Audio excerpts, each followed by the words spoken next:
Welcome, friends! To the How-To Heretic. I'm Uncle Mark. And I'm Uncle Dan. And I'm Uncle Doug. And this is your user's guide to life on the outside. That's right, leaving religion is the first step into a larger, better world. But it can also be a scary world. Things work differently now. Never fear, that's why we're here. We're your audio uncles, and with help from good friends and experts in all sorts of fields. We're gonna share the stories and seek the knowledge to build a great life. After all, you only get one that we know of, so you'd better make the most of it.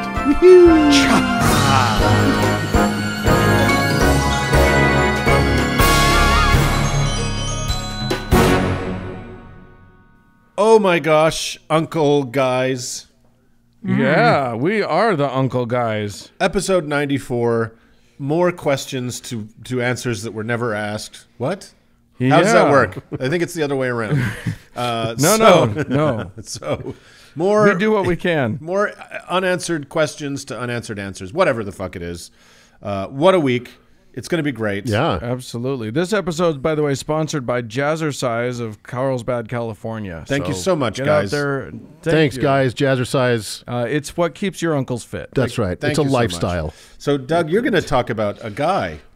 Yeah, we're going to talk a little bit about old Josephus and why he is not a foundation upon which to build. Yes, indeed. That's a good one. And then, Mark, you're going to tell us something. Well, I'm going to talk about, this plague of Chinese intellectual property theft. And it's an explosive report.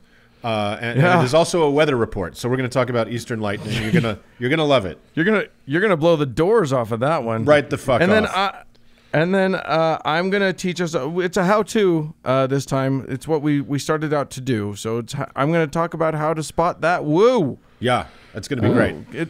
It's flying fast and furious. Yep. You got to know how to pick it out. So let's jazzercise our sweet asses right through it. Let's do it.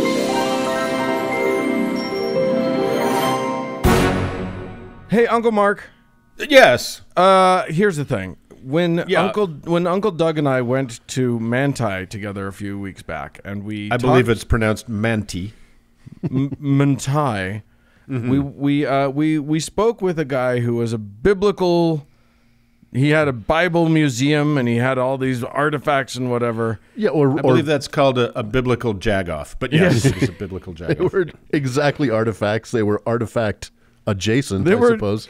Some of them were artifacts in the sense that they were 300 whole years old. Right. They were facsimile facts. Yes, artifacsimiles, I think was the portmanteau that you were looking for. Yes. Anyway, Douglas, you got into a bit of a argument. Well, we tried to avoid it, like we mentioned before.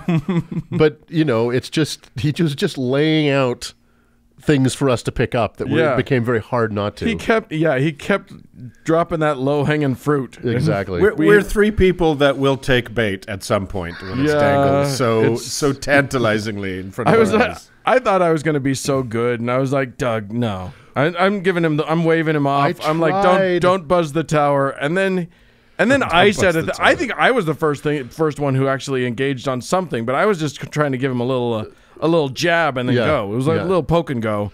But no, Doug needed to dive in. Once you open those floodgates. Yeah, and he had a big gun to bring out. Right. We ended up on somehow we got to the subject of the biblical inerrancy. Basically, he was saying he could prove the Bible was 100% true textually. Right. Right, with evidence and so we got into that place and we were talking about how the timelines of the Gospels don't match up, and the events that happen to them don't match up. Do too. That was kind of his response. Yeah, they do. His big counter argument was nuh-uh. Exactly, and we were trying to talk about how the writers of the Gospels were not eyewitnesses to the events they wrote about, and he brought up Josephus, which who is my favorite blues guitarist. Exactly. Is that the one we're talking about today? Yes, could be. Okay, great. I mean, we have no evidence that he wasn't. Who also did not meet Jesus. Right, exactly. I was taken aback because it is such a lousy apologetic. I'm surprised people still run to it. But he went right there, and he did it with such reverence and finality. It was kind of like, look, man, here it is, Josephus. Now get out. Right. So, and then he dropped his quill. That's right. It's like most apologetics, its popularity is matched only by its flimsiness. So I thought we could dive into why Titus Flavius Josephus is not the catching of the golden snitch that Christians think he is. So I don't know what that means, but let's, yes, you do. Let's continue. You've read all of the Harry Potters like 17 times. I never did. You saw the movies. I kind of paid attention. Anyway, let's go. So Josephus was born Yosef ben Metityahu around 37 CE in Jerusalem. I wish they would go to the Meta Yahoo apologetic rather than Josephus, just because it's funnier. It's a funnier word. Exactly. Yeah. You guys know about the this is true, the Hasidic Jewish rapper named Matis Yahu, don't you? No. Yeah, that's a real guy. Really? Yeah. Wow. Well, we'll get it. We'll do him another day. Yeah, exactly. Yeah. So again, with everything in this period of time, dates are an approximation, but just so we're clear, scholars argue exactly when the year 0 falls in the life of Christ. Sure. With some arguing that Jesus was as old as 4. But let's be generous and say that Jesus was born in year 0, as most Christians believe he was. Crazy bit of luck. Right, exactly. But we'll also be generous and assume that there was actually a man Sure. fitting the description of Jesus. Right. So if he was born in the year 0, that means he was crucified in the year 33 CE, a full 4 years before Josephus was born. So obviously they never met. But the larger point is... Says you. You're right. Yeah, they did. He came back. Jesus came back. You don't know. That's right. You did. Maybe they met in Guatemala. Did I just blow your mind? Is it Josephus Ha? Is that his name in the Book of Mormon? The anti-Meta Yahoos. Haas. So we're crossing a lot of streams here, guys. Right. I literally have no idea what we're saying anymore, what we're talking about. So the larger point about Josephus is that he was born in Jerusalem at the very time that all of the events in the book of Acts were taking place. So the Pentecost, the conversion and ministry of Paul, the martyrdom of the apostles, etc., was happening in and around Jerusalem when Josephus was growing up. Right. Okay. Great time to be alive. Right. And the fact that he doesn't mention any of that stuff is somewhat interesting, but we'll just stick to the things that he does mention. It's not what he was interested in. That's right. Those years he was into horticulture. That's right. Josephus' family was one of Jerusalem's elite, and Josephus benefited from a good education and his family's many political connections. He actually started out as a Jewish militant fighting the Roman occupation. He fought in the First Jewish-Roman War, and in 67 CE, he surrendered to the soon-to-be Emperor Vespasian, who decided to keep Josephus as a slave and translator. A funny little story about that surrender. Josephus and about 40 of his rebels were cornered by Vespasian and his forces in a cave in Galilee. Josephus proposed they all commit suicide before the Romans could capture them, and all but 2 of them did. One of the 2 that didn't was Josephus. The guy who suggested it? Exactly. That's awesome. What an asshole. What an asshole. Okay, everybody on 3. 1, 2. Yeah. And then it's all that's left is just him and one guy going, wait, were we going on 3 or 1, 2, 3, go? Then kill. Yeah. Oh, well, let's surrender. So while in captivity, Josephus claimed to have had a vision that Vespasian would become emperor, which is not a bad way of going about pleasing your captor. Right. When Vespasian did ascend to the throne a few years later. Highly motivated prophecy, that. Exactly. Yes. Yeah. When Vespasian did become emperor, he granted Josephus his freedom. It was at that time that he changed his name, defected to the Roman cause entirely, and was granted citizenship. Ooh. And yes, he was most definitely considered a traitor by the Jews at the time, and many even now. Sure. Because he was a traitor. Absolutely. Only because of his treachery, though. Just because of his treachery, which I don't think is fair. Come on, guys. Let's look at both sides of the issue. Look, if American 2019 has taught us anything, a little treachery between friends. Hey, come on. What's a couple minutes in an otherwise perfect life? Right. With Vespasian now emperor, it fell to his son Titus to quell the rebellious Jews, and Titus employed Josephus as his translator, historian, and advisor. Yeah. So this rare position as a member of both the Jewish and Roman aristocracy is why Josephus had basically front row seats for pretty much every major event in Palestine in the second half of the 1st century CE. So it was kind of an amazing confluence of events that makes Josephus's history very important. Yes. Right. So yeah, he traded up. And who's to blame him? Like Right. he was an upwardly mobile guy. Yeah. He went on to write several works that survive in whole or in part today, most famously The Jewish War and The Antiquities of the Jews, which chronicle the political and military goings-on of the Jews, written from the Jewish perspective, but obviously for a Gentile audience. So these two works are very important to scholars of this period of time. I'm just on a quick side note, Josephus, I think we already established this, was a bit of a dick. Right. Aside from betraying his people, he was a real shitbag to his enemies and used his status to exact revenge on his critics and enemies, some serious and some petty. He divorced 3 wives before sticking with his 4th, and although he never practiced it, he was a proponent of polygamy. Yeah, sure. Yeah, why not? So, Okay. let's get to the heat of the meat. As a historian of the first century Jewish politics in and around Palestine, yeah. You say it however you want to. Right, it's my segment. Josephus mentions Pontius Pilate, Herod the Great, and several other historical characters and political groups that appear in the Bible. Confirming Therefore, that those everything ones, he says is true. Right, exactly. those ones exist. Here's the thing. Those people existed, exactly. And you would therefore expect a historian at that time to reference them. This proves nothing about the actual truth of the Bible any more than the fact that Bill Clinton appears in the movie Contact proves that that's a true story. Right. So he does mention John the Baptist in Antiquities of the Jews, which is interesting. It's the only mention of John the Baptist outside of the Gospels, and it is believed to be authentic by scholars. So the reference that Josephus puts in this book is to a Jewish legend that Herod lost his army because he had killed John that was called the Baptist. So there was at least a legend about a guy named John the Baptist in first century Palestine. However, this presents another problem because Josephus dates John's death to 36 CE, which is at least some years after the death of Jesus, and all 4 Gospels have John the Baptist dying before Jesus. Right. So even that little thing. But right. And it is a fact that when their mothers met, the fetuses leapt inside their tummies. So, I mean, I don't know how he got that wrong because that's a true Bible fact. Yes, indeed. That is true. I also want to say that the legend of John, he did not plant all those apple seeds. I don't care. Apple trees. I don't care what anybody says. Yeah, though they were fig trees. It was just a legend. Johnny Fig Seed. It's the Jewish version. And, of course, the white man stole it, right? Made it apples because that's the thing. So, yeah. Okay, so let's get to the mentions of Jesus by Josephus. The first mention is in Book 18, Chapter 3, Verse 3. It's not long, but it's a little bit lengthy. I'm going to read it, so bear with me. And this is quoting Josephus. Now there was about this time Jesus, a wise man, if it be lawful to call him a man, for he was a doer of wonderful works. A teacher of such men as received the truth with pleasure.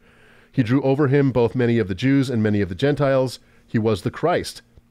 And when Pilate, at the suggestion of the principal men amongst us, had condemned him to the cross, those that loved him at the first did not forsake him, for he appeared to them alive again on the 3rd day, as the divine prophets had foretold these and 10,000 other wonderful things concerning him, and the tribe of Christians, so named from him, are not extinct at this day. That's pretty definitive. That's pretty definitive. I mean, Josephus names Jesus. I'm sold. I'm a Christian again. Yeah, well, there's just one problem. Damn it. This was a total forgery. What? This is a total forgery and interpolation. It's such a fulsome quotation about Jesus that it's come to be known as the testimony of Flavianum. But it's a total fake. It was dropped in meaning it was added to Josephus's work. Exactly. By zealous Christians probably in the 4th century. Yeah. So it does feel like complete, like it needs no context. It's just whole and complete unto itself, just rammed into the middle of something. It manages to get some anti-Semitism in there, and if you read just the few verses before and after, it sounds totally off. Right? The language is different. Yeah. Oh yeah. And it's been proven to be. Yeah. It's not even authentically Josephus, which is specious anyway. Exactly. If it was authentically. So, how dare you, sir? Specious Josephus, say that 3 times. And Whackin' Yahoo appears in the mirror and raps at you. So my question is, like, what motivation does he have? What motivation does a former Jew turned, I guess, pagan Roman courtier to the emperor what motivation does he have to say that Jesus was the Christ, right? None. I mean, and that's one of the big glaring things in there is like, why would he say he was the Christ? Right. Like that's just saying like Joseph Smith was the prophet. Right. How does it serve his master, which is clearly what this guy was all about. Right, exactly. Well, and even it doesn't seem to serve Rome at all, does it? And even if he believed that Jesus was the Christ and decided that he wanted, he wouldn't have put it in just because his master would have killed him for it. And the Romans, I know the Jews killed Christ. I know all our Nazi listeners, that's what happened. But they were Roman nails and a Roman cross and a Roman hammer. So exactly. It was the Romans. Exactly. And so it's been proven with software and computer analysis that this was pretty much lifted out of the book of Luke and dropped into this text, right? So one thing we know for sure is it is corrupted information. It is inadmissible in any kind of court, right? So only 2 mentions. One of them is a forgery. Here's the second one. Same book, book 20, chapter 9, verse 1. It's in the context of a larger discussion about some political goings-on. He says, quote, Festus was now dead, and Albinus was but upon the road, so he assembled the Sanhedrin of judges and brought before them the brother of Jesus, who was called Christ, whose name was James, and some others. That's it, right? So we got his brother. We get his brother. And it's in passing, and it's in the context of a book that's like 400 pages long as well, right? So that's the only other mention in Josephus? That's it. Oh my God! And that one was not probably a forgery, but no, this one seemed to be authentic. So what he's saying is he's trying to identify a person, and he says this person was next to the brother of the guy that some people called Christ. Exactly. And one thing it does prove is that Jesus had brothers. So suck on that, Catholics. Yeah, exactly. Well, and the other thing is that like this, I know, is the passage that is used by many people who study ancient history to say, yes, there was a physical man, a real human named Jesus who was a prophet and claimed to be the Christ. Right. So that's a possibility. I mean, it's compelling evidence that there may have been a historic Jesus for the historicity of Bearing in mind, though, that Josephus wrote this book about 30 years after Jesus had existed. Sure. If he existed. Right. So, there in is... the same way that there's literally no evidence that John the Baptist existed outside of the Bible and this one mention by Josephus, right? So Jesus is just a legend of a guy. Ephemeral, a legend of a guy. Now, this is the brother of a legend of a guy. Right, exactly. So and that's the only mention. Check and mate. Right. Yeah. So here's the thing. Nobody is arguing that Christianity doesn't exist or that it didn't have a beginning. Right. Right? Even if this one reference in Josephus's voluminous body of work is in fact referencing the Jesus that early Christianity based itself on, all of your work is still in front of you, Christians. Yeah. Right? Yeah, exactly. You've gained zero ground. Yeah. No one disputes that in the Middle East, in the 1st century CE, there grew a legend about a preacher with healing powers that was eventually crucified by the Romans, came back from the dead, and left the earth. The fact that a historian at that time mentions that legend is not proof of anything except the existence of that legend. Right. Which no one is arguing against in the first place. Right? At least with Bigfoot, we have some big plaster casts of giant footprints. Exactly. That's more true. If some future historian of this time period references the Avengers as some kind of cultural phenomenon, that doesn't mean the Avengers were real, right? But what if it mentions Tony Stark's brother? Because I think that then... Where's his movie? You have to think about it. Albert Stark. Albert Stark. Just think about it. Works at the muffler shop. That's right. And he's not very good. So all of the other stuff in the Bible, the cleansing of the temple, the walking in water, the feeding of the multitudes, the healing of the sick, none of that is bolstered by Josephus' mentioning Jesus' name one time. Right. So at the end of the day, Josephus was a traitor and a shitbag, not exactly the character you want vouching for your faith. He references Jesus twice in hundreds and hundreds of pages of minutia. One of those mentions is an obvious forgery, and the other is a passing reference to his name only. So what have we proved his brother, here? Actually. Yeah, exactly. Yeah. What have we proved here? Nothing. In fact, if Christianity was taking that region by storm, as Christian legend would have you believe, the fact that it only appears one time in Josephus' text is actually proof that that legend is weak. Yeah. So Again, this is not a foundation upon which one should build your house. Yeah, exactly. Right? Well, I mean, look, there are plenty of apologetics out there. Some are stronger than others. But yes, if someone says the word Josephus to you, you now have permission to giggle. Have at him. Yeah, and this is the primary source material, right? They all go back to, well, I say if you read Josephus. Yes, with such intensity. Because none of the other contemporaneous writers, like there are other people who wrote contemporaneously of the history, none of them mention Jesus. Like nobody's talking about it. So like the one guy who says something about it, and it's like basically what he says is, it sounds like, and then David Koresh's brother who called himself Christ, it's like that's very clearly a toss-off. That's not like the very important Mr. Pope Pius III or whatever. It is definitely just a throwaway. And the Romans, who wrote down everything in a language that has never been lost, right? A language that has been legible without any gap in time, even though it is very hard to conjugate verbs, I'll give it that. Never wrote a thing down about it. Especially here, this stupid, on the Passover, we traditionally let one random criminal go. Which never happened, right? Their big special, let a criminal go out of jail free one day. You think they would have written that down? No. Yeah. Wadwick. Let Wadwick go. Wadwick. So there it is. Next time we'll discuss Wadwick. Yeah, Wadwick. All right. Well, thanks, Uncle Doug, for clearing that up. I feel enlightened. Let's move along. I'm convinced. Let's move on.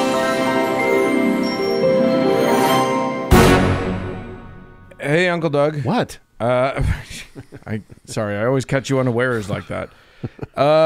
When you're looking for, a lot of our listeners have recently left religion. They're out there. They're basically flailing about, not knowing what to do with themselves. Right. Maybe the answer is to join a new religion. Maybe the answer. I mean, you don't have to throw the baby away with the proverbial bathwater. Right. Just throw out the baby. Keep the water. Just keep the water. You could make a nice baby stew. You got yourself a stew, baby. It's like, Joseph Smith did the same thing, right? Where he's like, well, what religion should I belong to? And I think the answer is try them all. Yeah, right. Exactly. You're going to find one that fits, or at least one that fits you into a place you won't be able to get out of. And I have just the thing for you guys today. Just the remedy for what ails you. Hurrah. And, now, as you and our listeners may know, guys, so much of what we buy and see in the world is made in China. It's a big, bold nation of over 1 billion people. And at last, it's flexing its economic muscle in a very big way as well, as China in the past has clawed its way out of the horrors of the Great Leap Forward and the nightmare of the Cultural Revolution. The average person's quality of life has improved, and that's a good. But it's important to keep in mind that new standard of living is relative to the dismal, always near starvation levels of those previous periods I mentioned. So to the outside eye, life in China today still can look pretty terrible overall. So, but that things have improved is hard to dispute. What is not in dispute is that for every step forward in the condition of general human rights there are the inevitable 2 steps back. And all this is important to the story today as we move forward, dear uncles. For you see, it's not just shoes, electronics, and appliances that are made in the world's manufacturing powerhouse. They're moving into what I think, and have always considered to be a truly made-in-America product, crazy religious cults. They're taking all of our jobs. Yeah, right? It's a booming business there. In fact, it's such a booming business in China, it's a wonder Mitt Romney hasn't sold Temple Square for scrap and outsourced Mormonism to Guangzhou. So the cult that inspired today's segment has a very cool name, Eastern Lightning. That's nice. Ooh. Yeah, and they take their name from a lightning sound segment. So they take their name from a passage in the biblical book of Matthew, chapter 4, verse 27, that says, "For as the lightning comes out of the east and shines even to the west, so shall all the coming of the Son of Man be." So that's cool, right? Get your own book, though. Well, yeah. Come on. Cheaters. So who are these Eastern Lightning folks? What makes them tick? Well, known also as the Church of Almighty God, it's a sort of Christian sect founded in China in 1991 with somewhere between 1 and 3 million members.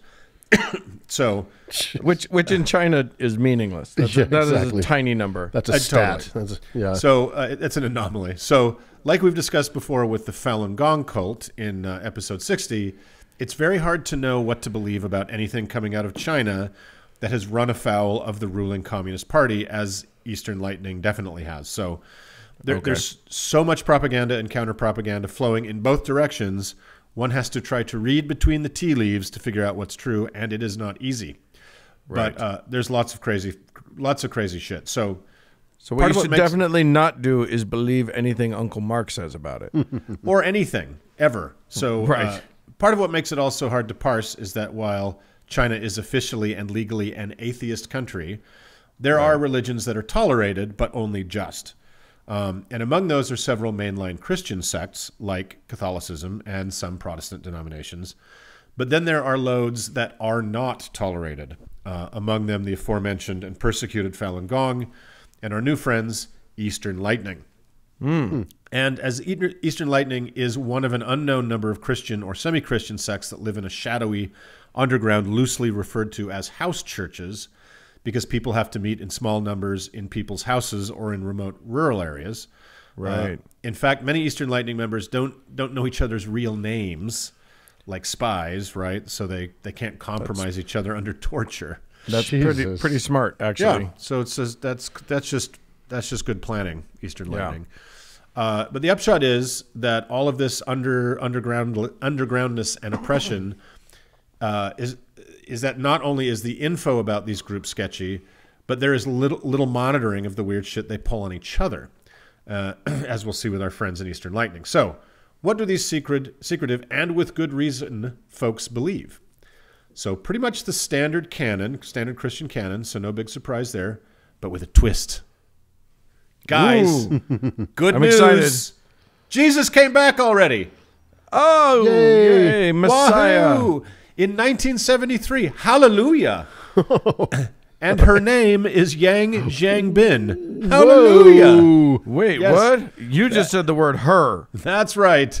Mrs. Jesus Christ II is a woman in her 40s from a small town in northwestern China. The waiting is over. Hooray! And this proves conclusively the future is female. Now, yes, indeed. As we all know, Yang Zhangbin lived in relative obscurity until the head of Eastern Lightning, a guy called Zhao Weishan, recognized her as Lady Jesus in 1993. Now, I want to know how that went down. Did you bump into each other at a Starbucks and he just went, "Hey, he pointed at her, Jesus." Like Invaders of the Body Snatchers style.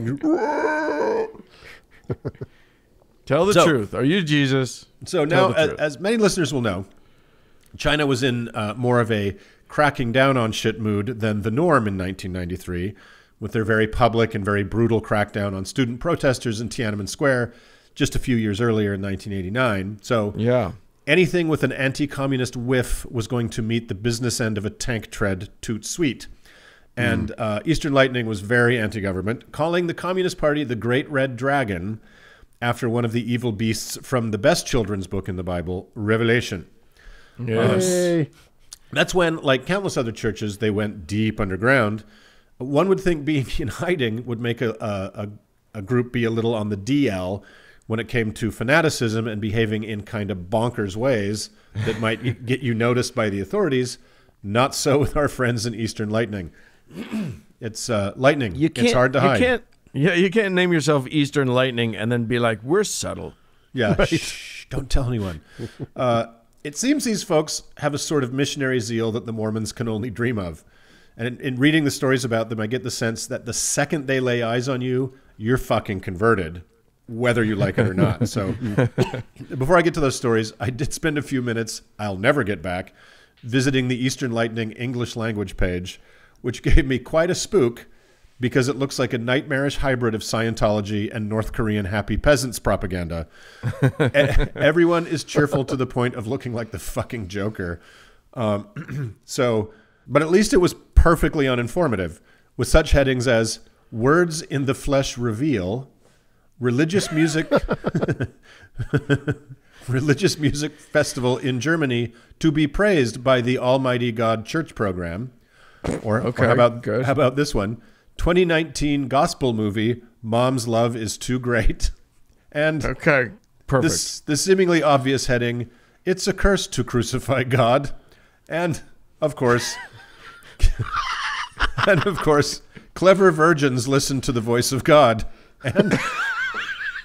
And I saw they had made several feature-length films. Attention, Eli Bosnick. So Yes. Let's rejoin Eastern Lightning's slow descent into madness, already in progress. Like I said, they proselytize rather aggressively. For some reason, their favorite target, or the one they found was easiest, for whatever reason, were middle-aged women. So husbands and families would describe the women in their lives just disappearing. They would come home and find them gone. No personal belongings had been taken. They just evaporated into the cult underground, never to be heard from again. Whoa. So that leads us to 2002, where there was a fairly famous version of this aggressive missionarying, when the group kidnapped 35 Chinese evangelical leaders in a coordinated action in several dispersed cities in China. It seems they were held for months in an attempt to force them to join the cult, and then in turn to go forcibly convert their old congregations as well. So that's great. Yeah, that's a cool thing. Don't tell the Mormons. Yeah, right? So let's not give anybody ideas. There have been all sorts of stories of this kind of forced coercion and intensely heavy-handed tactics that include gouging out eyes, could be true, maybe not, breaking people's arms and legs if they failed to kneel before Lady Jesus, and even cutting off ears, again, where the truth between a lunatic cult and Chinese communist propaganda lies is very hard to tell. So, though similar claims and counterclaims surround it, they may be most well known for ruining what was a perfectly fine evening in the Zhao Yuan McDonald's. It seems Eastern Lightning members were aggressively bothering customers for their cell phone numbers so they could begin the process of wearing them down into joining. One particular customer, it seems, just wanted to enjoy her fillet of fish and refused to hand over her number. 2 cult members responded by beating her to death with a mop handle and stomping on her until she was just a bloody mass, while another one stood by and threatened to kill anyone who intervened. This is all caught on cell phone footage. Okay, this just escalated a little quickly. Yeah. Yes, it did escalate rather quickly. So, Jesus. You'll be happy to know those people have since been tried and executed themselves, because as we've always said about the Chinese penal system here on the How To Heretic, it's firm but fair, right? That's Good Lord. we like to comment frequently on the Chinese penal system. Yeah, it's one of our favorite. It's something we know a lot about. So it's what we're known for. Yeah, basically. So the group later jumped on the 2012 Doomsday bandwagon, assuring its members that all would be right soon after the coming fiery death of the planet. I couldn't find anything on their website about how they explained that one away, so maybe next time. And most recently, all these cults are such a fucking mess. It just is amazing. Most recently, Twitter shut down several Eastern Lightning proxy accounts for trying to interfere in the 2019 Israeli election. So What? Yeah, these guys are the whole package, you know. And great news for our American listeners in the New York area. Zhao Weishan and his friend, the reincarnated Jesus, who goes by the name of Miss Yang Jianbing, were granted asylum in the U.S. for religious persecution. Quick note, I thought that category was saved for people who were the victims of religious persecution, right? Not the perpetrators, or maybe you can really be both. Oh, well. You live clarify that question on the form. That's called pay it. That's called pay it forward right there. Paying it all over the place. So you can find some of their U.S. devotees any day of the week handing out flyers in Chinatown in New York, should this segment have convinced you to sign up. So all that berserk shit brings me back to one of the central pillars of our show, and that is the Bible is a problem. It's a fucking serious problem. So sure, it's got a precious few passages about not being a total asshole and the meek maybe getting the earth at an unnamed future date, but it's mostly not that happy shit. It's mostly a horror. If you love slavery, the Bible will back you up. You think you should straight kill a person for not believing in your God of the moment, the Bible's got you. You want to kill children, or at least justify locking them up in cages to rot and die. There's plenty of verses to choose from for that. So all you need for that Pandora's box of horror to be opened is a free copy of the Bible that the Gideons will happily provide, some tough social and economic conditions, a disordered mind looking to make a name for himself, and a rural lady to play Jesus, and blammo! Eastern Lightning. So there you go. Eastern Lightning. Check it out. Give it a spin. The one thing I will say is that McDonald's is now safe because Eastern Lightning never strikes in the same place twice. Oh, so true. Ba-doom! So Ba-boom! true. Well, with that, with the weather looking worse, let's move on.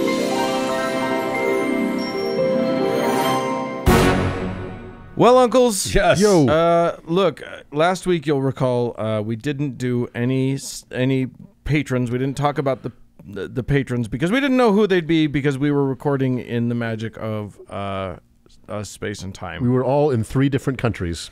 Yeah. It's true. We were in the diaspora of the Americas. Same hemisphere, yeah, but not the same country. Yes, indeed. So now that we're all at least on the same continent, Yes. we can talk about the people who are the best folks in the world, our favorite listeners, the ones who give us money.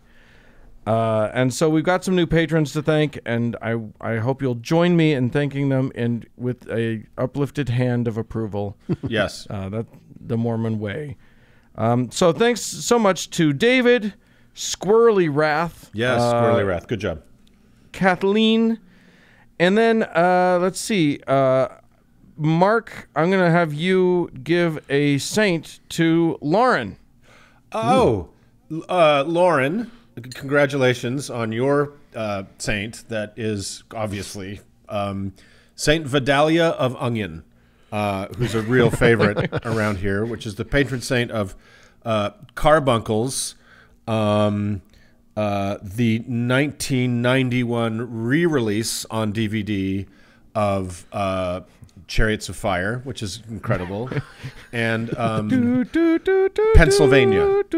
Yeah. Oh yeah, Oh, yeah. good, Right on. excellent. Good job, Lauren. Yeah. Well done, Enjoy. Lauren. And Uncle Doug, you have to give an improvised Oh, saint boy. to not Uncle but Mark. Oh, Okay, Mark, your saint is Saint Fatima of the Canary Islands. Oh, Yeah, and Saint Fatima is the patron saint of alopecia, September, and unexpected jewelry. wow. Yeah, there you nice. go. That's really nice. Nice. Yeah. Good job. Mark. Very excellent. And I have to give a saint to Matthew, and cow. we'll see if he can figure out where I went on my vacation recently. Matthew, your patron saint is Juan of Bogota. He is the patron saint of getting my sneakers really clean for a very, very low price. And wine at cafes, and of sitting on what look like very uncomfortable stools. Wow. So, That's incredibly specific saint. So they all are, Mark. Yeah. I don't know if you've noticed this. They're all very specific Well, saints. Pennsylvania and- is sort of a general thing, but I'm not going to argue. I'm not here to argue about Okay. saints because it's beyond our power to know where this comes from, right? Right, yeah. I mean, it's not like we're choosing this. This Yes. is just what happens. Yes. This is just how the It comes magic upon works. us. Inspiration. For $5. Yes, every week. Yes, indeed. Yeah. So there you go. These people are the kindest folks. They've decided that they value what we do, and they're going to pay for it, and we appreciate that the most. We love you. For those of you who can't afford to give us money, that's fine. Still, what you can afford to do, because we know you have the internet, is that you can go onto wherever you listen to this and give us a nice 5-star review. Just lie. Just Look, you don't have to like us 5 stars to click 5 stars. Yeah. That's just not how that works. do it out of spite, if nothing else. Yeah. Yeah. Do it to make the other podcasts feel bad. That's right. Do it to make Eli cry. Why I get out of bed in the morning. That's right. That's right. All right. Okay. Thank you guys so much, and let's move on. Moving on.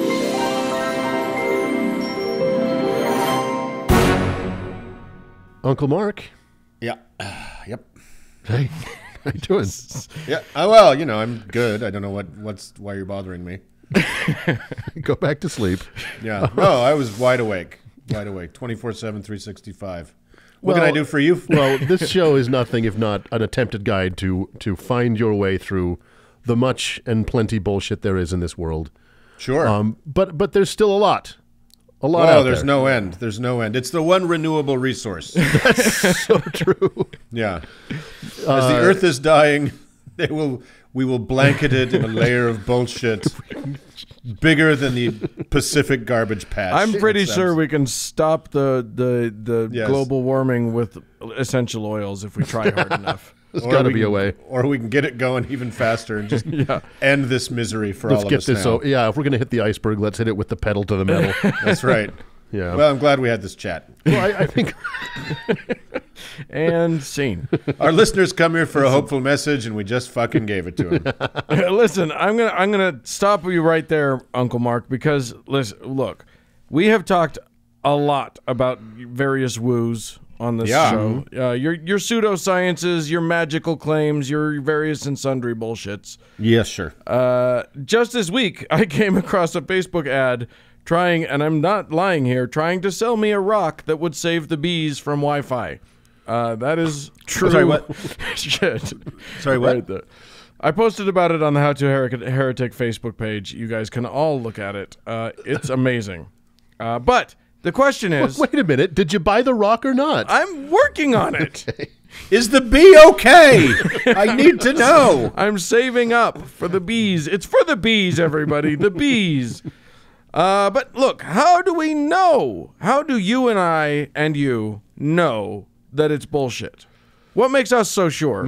None of us are scientists, and other than me swishing an uncomfortable amount of goop around in my mouth for our oil pulling segment and the jade egg that Uncle Mark currently has up his mangina, it's not like we actually try any of the woo that we denigrate. That's It's true. about breathing, guys, and I'm really struggling right now. But go on. I really hope I don't sneeze. So how do we know it's bullshit? How can anybody who isn't on the inside, meaning a scientist that's studied that or that's in that specific field or a practitioner of whatever it is, how can we know whether a claim is true or not? Is it white man's intuition? I think it's white man's I intuition. feel like always go with white man's intuition. I mean, It's never guided anything wrong. It's gotten President Trump to president. Hey, it's so- worked for white men pretty well. Yeah. Yeah. You look around at the state of white men, we're doing okay. All right. Well, from and no downsides for anyone. That's right. Now, what could go wrong now? Yeah. Listen, for most of human history, literally millions of years, we as a species just banged around the world like idiots with only the most basic notions of how to tell what was true from what wasn't. If the village elder said that he knew for a fact that the crops grow better when young women give more BJs, there was just no way to know if he was right or if he was just a dirty old asshole. Hint, it's both. Which is why Googling BJs right Yes. now. Okay, good. Well, okay. All right. Yep. I'm with you. Okay. If only there was a rock that would save the BJ. Anyway, look, that's why we on this show like to talk about science so much, because it is, in fact, the best method we humans have for, at least the best method we've come up with so far to separate good information from total nonsense. And that's all it is. It's a method. It's a system for weeding out as much of the bullshit as we possibly can so that we can have some semblance of real, actual knowledge. Unfortunately, even though we as a species are far and away the most smartest damned things on the planet, we're still just big dumb apes with cell phones. So we're plagued with cognitive biases, fallacious thinking, even with the powerful methodologies we've created for ourselves to try and work around those weaknesses, we still do science wrong a lot. Take, for example, Aristotle, who was one of the great-grandfathers of the modern scientific method, who had the most revered brain in the world for 1,000 years and was wrong about almost everything. Well, he was also a bugger for the bottle. Well, why not? I mean, at that point, why wouldn't you Some be? Python deep cuts, guys. That's great. Good job, Doug. He thought that the reason some birds disappeared in the winter and then came back in the spring was that they must morph into other creatures. He was pretty sure that eels just grew out of the mud and did not actually have any kind of sexual reproduction. He thought that that only light-skinned women could have an orgasm. So, the classic 1-2 punch of racism and sexism. That was a sharp left turn. Yeah. Yeah, exactly. Uncle Doug, on the other hand, is convinced that no women can actually have an orgasm, so Aristotle's at least one up on him. The experiment's not over yet. Bye, guys. Still trying. Anyway, here's the point. Even though science isn't perfect and most of us are not experts on anything, there are still some good principles that we can use to evaluate claims that we come across. And rather than me and my ding-dongness try to do this concept justice, I'm going to go with what skeptic.com has, which is a lovely baloney detection kit that you can download, or they have just an infographic that's quite useful. And I will just sort of borrow heavily from that. Tip the number one. Has Oprah ever said anything about it? Right.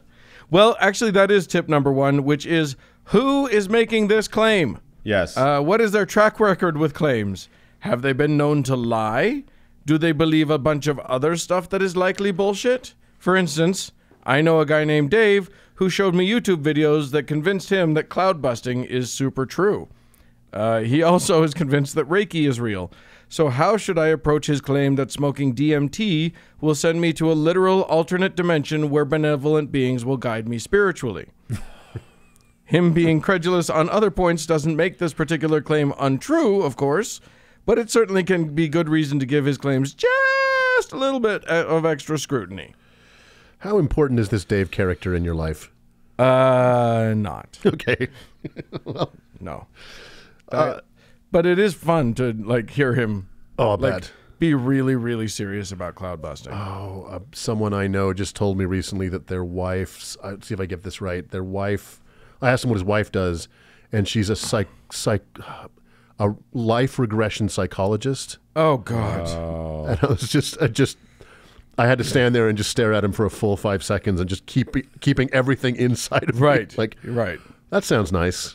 Yeah. And no, I don't want to visit her. You are doing damage in the world, lady. Okay. Anyway, so the next thing to think about is the claim coming from only one source? So good science is peer-reviewed and then replicated by other people.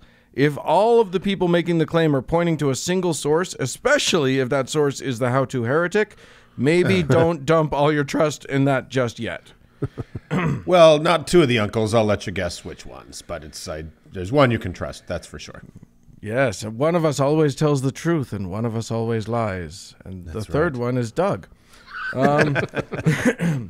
Anyway, so this next one, it's a little tricky for people who are already very deep into the woo, but for the rest of us, check in with how you already know that the physical world works. So. Of course, there's a bunch of shit that we don't know at this point. Most of the things in the universe, we don't know. But we do know a few things. We can be confident in a few things. Yes. So if somebody makes a claim that involves gravity being a hoax or, tomatoes are part of a mass delusion or whatever, maybe require a lot of good evidential support before believing that. Tomatoes are Jews. Well, I mean... Never mind. Oh boy! Wave off! I was staring down the barrel of a tomato circumcision joke and was like, I can't make that happen. There's no way. Somebody could do it. Anyway, the example that they give at skeptic.com is, would it really make sense for aliens to come to Earth, help people build giant rock pyramids, and then fuck off forever? That's not their words. That's my words. But I mean, that's a good example. By the way, I saw an excellent meme about that showed a bunch of ancient monuments kind of clustered in this frame. It said, just because white people didn't build it doesn't mean aliens did. Right. Yeah. Good point. It's very funny because so many people believe something so deeply, like aliens built the pyramids. Yeah. And then when you say, well, why? Why would they have done that? What's the motivation? Yeah. And why didn't they stick around, or why did they just leave and never come back? Right. and then the smoke, or they'll just start wildly speculating. Yeah. And that's the other thing. If you ask them a question about it, and the answer should be, I don't know, and what answer comes is just quick thinking, like on their feet, thinking about it and trying to speculate and just presenting it as fact. Yeah. It's a great reason to completely dismiss whatever's being told to you. That's my experience with people. It's typically conspiracy theories. Yeah. Is if you just keep asking follow-up questions, it just ends. Yeah. And they haven't thought that far. Well, and that's exactly right. And I think that's maybe, Dan, that's part of this methodology, right? Is that, okay, aliens came to Earth. Why? Yeah. What are they doing here? Oh, they're probing people. Okay, for what?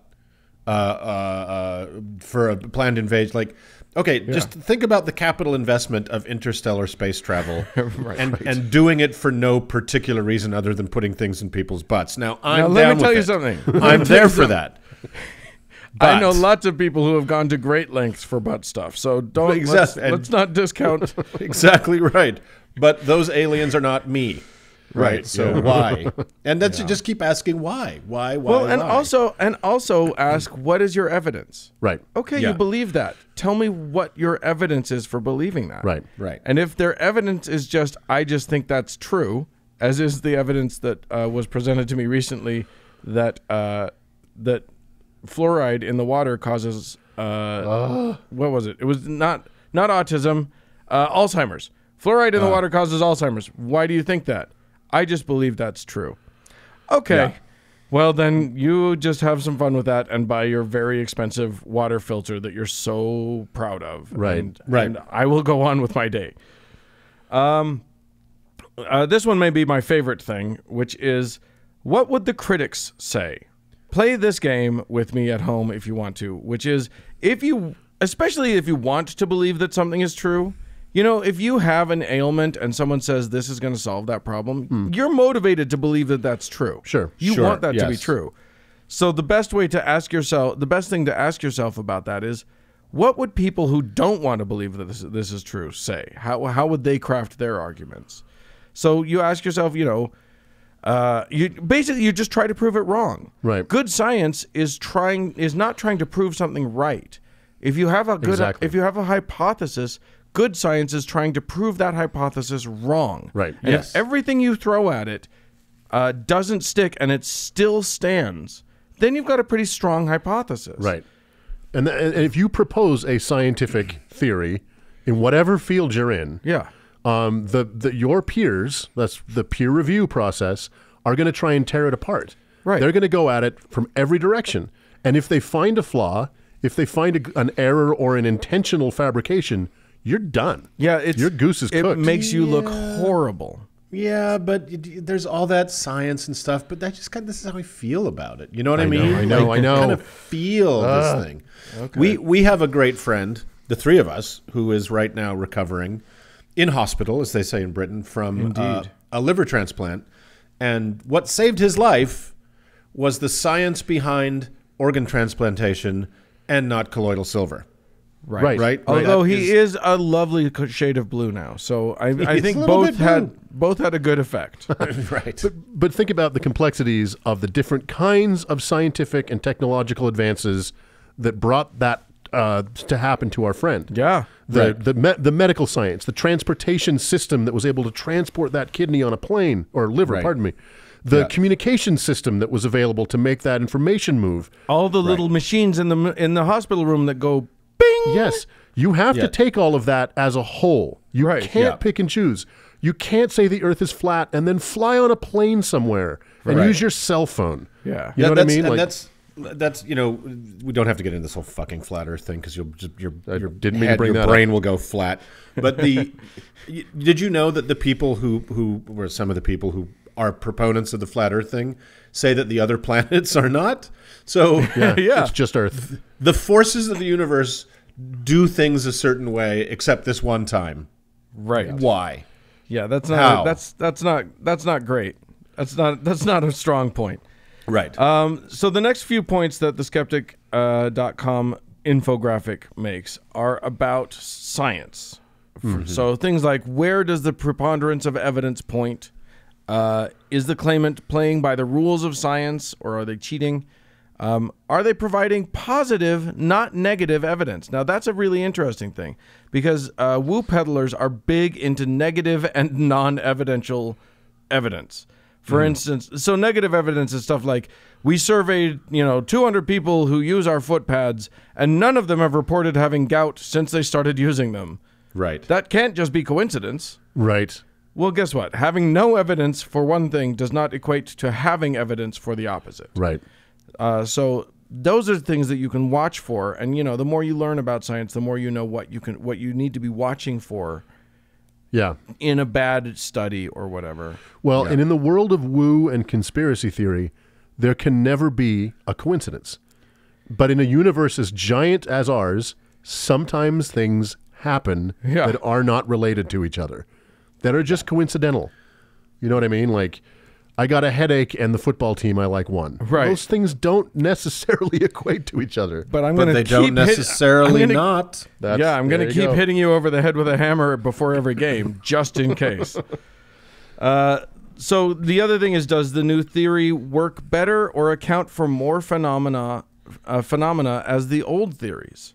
If it seems to really explain one thing really well, but doesn't work with a whole shitload of other issues, guess what? You haven't solved anything. Right. So yeah, you got to kind of put it into the whole context of, reality. Yeah. And finally, and this is a big one, does the source have a reason to slant the findings? So do they stand to benefit from the outcome being one thing or another? The example they use is someone who is pro-business might feel that they should be skeptical of global warming. But also, are literally all of the studies done on essential oils funded by the essential oil industry? Well, maybe you have a reason for skepticism. Right. Right. So that's their big thing. I wanted to make one big point, which was, remember that and this is so huge to me, you don't have to take a position. No position is totally good. Right, so because you can say, I don't know. Yeah, the most honest position to take if there is any doubt about anything is zero position. Is to say, if the news media starts shouting about a new study that says cell phones are making millennials grow horns on the back of their head, or chocolate helps you lose weight, and somebody asks you if you think that's true, don't know. Right. Just don't know about it. It's the most amazing thing to say, I don't know. I don't know is the most powerful, liberating phrase in the thinking person's arsenal. And the more proudly and strongly you can say it, the more your uncles will respect you. Right. Well, and you will notice if you pay attention to people, public scientists, to people who are in the public eye, who are on television like Neil deGrasse Tyson or Bill Nye or whoever, they will frequently say, we don't know. Right? Yep. Yep. We don't know why that happens. We don't know where that came from. We don't know what caused that to begin. We don't know what makes up the majority of the universe. Right. You will not often hear the Pope or the Dalai Lama say that. Right. Well, or and the even megachurch worse, dickhead, right? Or fucking Donald Trump. Yeah. Try and make him admit he doesn't know a thing. Right. Just try. And this is a man who knows nothing. Right. Exactly. You can ask him about any subject, and he will spout facts at you Yeah. about that subject. And that's the thing. I think a lot of times in this society, we are actually trained that it is weakness to say, I don't know. Especially in that world that he inhabits. Yeah. That many of his followers inhabit, that the Venn diagram of religious people almost perfectly equates to. Well, I was wrong to say he doesn't know anything. He is quite an expert in early American colonial airports. Yes, Yeah, the Battle of Lexington Concord Airport. Right, yeah, Yes, exactly. right. Oh, the crossing of the TWA. Crossing of the tarmac. And another thing I think is important to point out to Dan, if I can just leap in on this. Please The do. sources of woo is oftentimes, woo can be an inheritable trait, or crazy beliefs can be an inheritable trait, because you don't know that you can't always trust, say, your parents or your grandparents or people in authority around you, right? Right. You don't know, it takes a long time for people to realize, oh, my parents either lied to me or they didn't do their homework, right? And they didn't know that. So just because my parent says it doesn't make it true, right? Yeah. So it's kind of a hard lesson to understand. It can be really tricky. And yeah, when the people you've trusted the most are lying to you, it's hard to untangle like what is and what isn't real. Like they may not be lying to you. You know, they may not be lying in their heart. They're not telling you something that's true, but they may believe it's true. But that doesn't make it a fucking true. No, and believing in woo can make you susceptible to other woos. We've talked about this a lot. But we, as skeptics and atheists, are also susceptible to this. Sure, 100%. And we need to be careful, even in this age where honesty and truth doesn't seem to matter anymore. Right. Because we're about to enter this era of deep fakes. You guys have seen this stuff, right? Yeah. That you are going to see things with your eyes and hear them with your ears that are not true. And we've got to be very careful to not follow those things or believe those things just because we saw it, which is crazy, but there it is. I'm not even real Uncle Dan. So there you go. Look, and I do want to say that like this, me saying how much I love the phrase "I don't know" and how much I love admitting to what I do and don't know. That doesn't mean you have to give equal measure of possible versus impossible for everything that you come across. Exactly. That doesn't mean that everything weighs out equally. There are not two sides to every issue that are equal to each other. I mean, just because you haven't looked into it yourself, if your Aunt Stephanie says she is positive that a poultice of hibiscus petals and llama semen will cure your lingering case of only having one arm, you can feel free to tell her to please never just say anything to you ever again. Yes, it's fine. Yeah. This is and you Bertrand don't have Russell's to ruin teapot. Yeah. You know, you don't right. Exactly. Just because you can't disprove it doesn't mean you have to see it as equally possible or impossible. And it's the trap that like people like Bill Nye fall into, where, okay, I'm going to debate a flat earther. Right. Well, you have just given half of the stage to a flat earther. Yeah. Right. Like that normally wouldn't have any place on that stage. You have ceded that there is 50% merit to both sides. Right. And that's utter bullshit. But yeah. Can I tell you my favorite woo story before we're done with this? I hope you do. I hope you will. So I'm not going to give too much away about this guy because he's kind of still around, but he was a person I knew a long time ago, an ex-Mormon guy who was a little bit susceptible to woo, and he somehow got in with this guru who insisted he buy a $5,000 crystal skull as a focus for the energy of whatever. And he told him to listen to whatever the $5,000 crystal skull had to say. And guess what the crystal skull had to say? What? That he needed to buy another $5,000 crystal skull. He needed a friend. No, you got to buy me enough for a game of poker. Just get 6 or 7 more and we should be all right. Yeah. So there you go. There you go. Don't fall for that. Woo is... Lest you think it's harmless, most woo, there is real harm that can happen, even in the least harmy sort of feeling. Like, if nothing else, it's sad to see a loved one spend money on something that will do nothing for them. So that doesn't mean be aggressive with other people. That just means like sort of get your own mind right and learn how to spot the woo.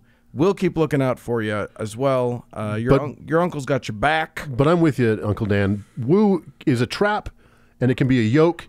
And if you can free somebody from their woo prison with reason and good-natured questions, please do. Yeah. I mean, if you can. That can be a tricky proposition. You need to be careful because people, just like religion, people tend to see their woo as part of their identity, not just the thing that they do or that they like, but also who they are. Well, that's very typical of Libras, I think. Don't you think? I think so. So. So I think if you get the opportunity and you can do it gently, yes, guide people as best you can away from their woo, but don't ruin relationships over it. But at least you should know what is and isn't real in the universe as best you can. So get out there and eschew the woo. Eschew the woo. You kids have fun, huh? All right, let's move on.